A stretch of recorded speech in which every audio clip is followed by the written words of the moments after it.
Welcome to SCN Corporate Connect. I'm Greg Greenberg, reporting live from United Nations Plaza. And I'm here with Amir Dossal. He's the founder of Global Partnerships Forum. Welcome, Amir. Thank you so much for having me. I'm honored to be here, sir. Well, it's a great day for you to be here because it's International Women's Day and they're kicking off the Decade of Women initiative over at the UN. What does that mean to you and your work? Let's get started there. So, at the end of the day, every day should be an International Day for Women. And I think this Decade for Women, the launch tonight, will be a game changer, not just for the international community, but for private sector, civil society at large. The UN actually has been trying to make an effort to address the imbalances, the gender imbalances, try and provide for women's empowerment, gender equity, etc. And under the leadership of this Secretary General, a lot has been done. Even Ban Ki-moon did a lot. But now it's time for the men in the world to take that lead.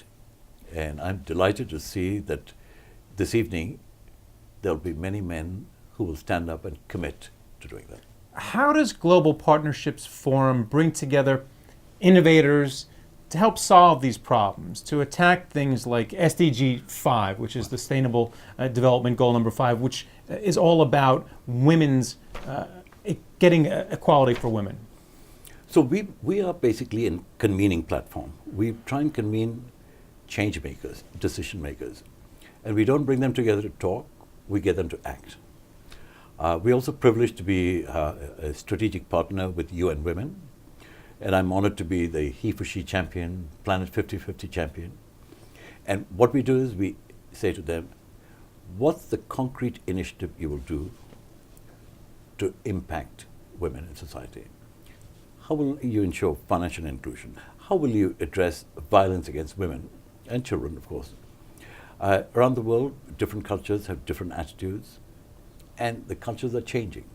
Now, people are starting to say, we must give women the right platform, the right positioning.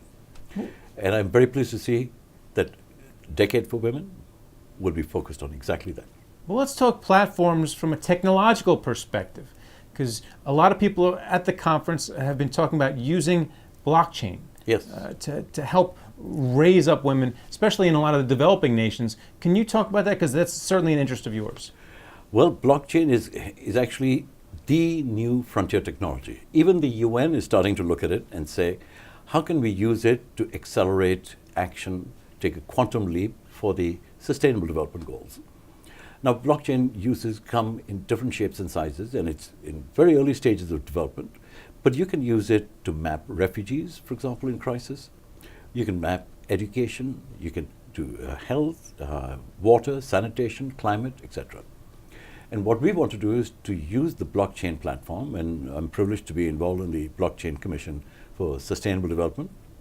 Our goal is not only to convene thought leaders, but practitioners who will actually make a difference in society.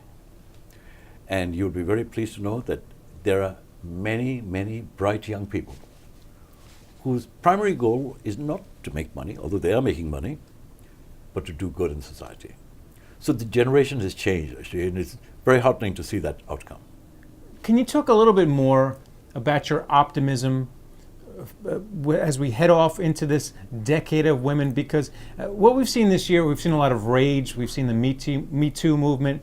Can you talk about what you're optimistic about heading forward as we head into this Decade of Women? You see, there's one aspect to it where media talks about certain issues, understandably, because to raise the challenges faced by women in society. At the same time, there are many companies who have already changed their regulations to ensure that women leaders, corporate leaders, get an equal say. For example, if they get a promotion, companies are now saying, we will try and help her spouse, her husband, relocate. In the olden days, it was fend for yourself. So companies are looking at it. At the UN, the Secretary General has now put in place a 50-50 ratio and has achieved that. The organization called UN Women, which is the main gender equity movement, a conglomeration of organizations, is committed to that, and under the leadership of Madame Fumzeli, who's the executive director. What she's put in place is saying, I want every man who is in a senior position, at least in government, to take the lead and say, what are you doing concretely to address that? So there is hope, there is optimism, and the Sustainable Development Goals, which are kind of under the umbrella of the 2030 Agenda for Sustainable Development, for the first time brought together private sector, civil society, academia, and media has played a great role in promoting them. Well, thank you for coming here today and promoting them as well. Thanks for speaking with us. Thank you. I'm honored to be here, sir. And thank you for watching SCN Corporate Connect.